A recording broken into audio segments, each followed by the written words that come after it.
And just to show you how bad the club in its military industrial complex intelligence agencies don't want Trump in the White House. Former CIA general counsel scorches Trump while warning his transition team of an early crisis.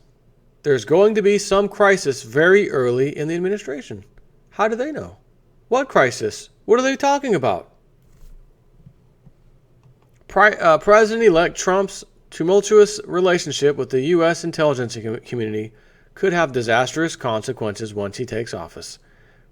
Mr. Trump has drawn criticism from Democratic and Republican lawmakers and from intelligence and law enforcement officials for praising Russian President Vladimir Putin, for criticizing U.S. spy agencies, and now for embracing Mr. Julian Assange, his long view with disdain by government officials and lawmakers, the Wall Street Journal reported. Trump is now planning to restructure the CIA as he believes that the National Intelligence Office has become politicized. The idea originated in a right-wing conspiracy theory explained on Fox News by Breitbart Arthur, which means it's not conspiracy and it's a good article. It's one that deeply troubles Jeffrey Smith, former general counsel to the CIA, who spoke in a panel discussion with James Woolsey, senior advisor to the Trump transition team on PBS NewsHour. Quote, the intelligence community needs to convince the president, their new boss, that they can be trusted. He needs to work to develop their trust, Smith said when asked about Donald Trump's notorious refusal of intelligence briefings. So he's already saying we've lost some trust, we need to build it back, and rightfully so, because you're a bunch of crooks and liars that start wars, overthrow governments, fund places, people like ISIS, which is now pretty much known to everybody. So why should he trust you? The fake beheading videos, intelligence agent, nonsense. There has to be a mutual understanding from both sides because there's going to be some crisis very early in the administration, and the president will have to rely on what he hears from the intelligence community. And if he has been saying before he became president they can't be trusted, what does he say to the American people now that he's relying on them for recommendations to take action? Smith asked. So in other words, there's going to be an event in which the CIA, we've got intelligence again, weapons of mass destruction. Mr. President, here's the intelligence. Do you believe us or do you not? And by the way, if you don't believe us and what we say is true, you're going to be responsible for potential, I'll make this up right now, terror attack on the United States.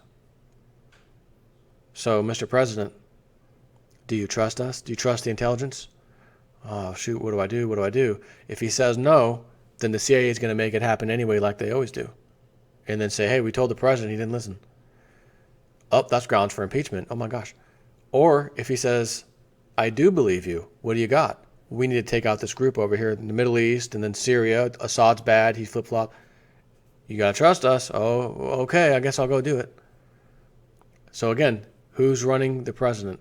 The same people, as I've said in old videos of mine, that used to tell the kings what to do back in the heyday. The king's advisors.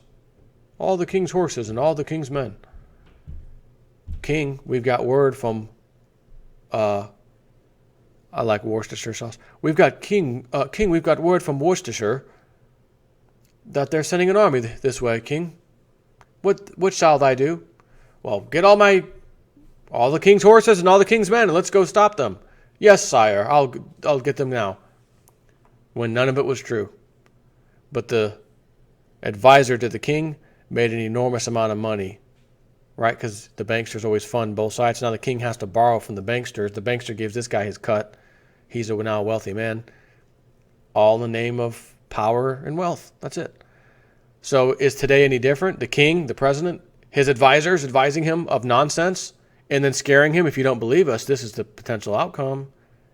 And we have more than enough means of making it happen ourselves, Mr. King. We are the CIA. What do you do? So he also rebuffed Woolsey's remarks regarding almost all first reports of crises with an impressive comeback. Mr. Trump has had an extraordinary business career, Smith told Woosley, but dealing with sovereign states with nuclear weapons is fundamentally different than building a golf course in Scotland. Right. Very true. But none of that matters. What matters is that they do not want this man in the White House. And I could have swore I just read today also that Mr. Woosley has now stepped down finally. I don't want to be part of this. Me and Mr. Trump just don't see eye to eye enough. I'm stepping down. James Woosley, Trump news. Yep. 2 hours ago, Business Insider, although I read this earlier. Former CIA Director James Woosley has split with Trump effective immediately. I'm out. I don't like this. Because he knows Trump will not play ball with the club. Apparently. And I know he's hiring Mr. Goldman here, Goldman Sachs there. Some weird decisions. But these are people also that really you've never heard about, as far as like, Jamie Dimon and stuff, like heading a position. So maybe they'll have their work cut out for them if Congress objects to the Electoral College today and finds the 50 electors were null and void because XYZ nonsense. We will find out. Take care.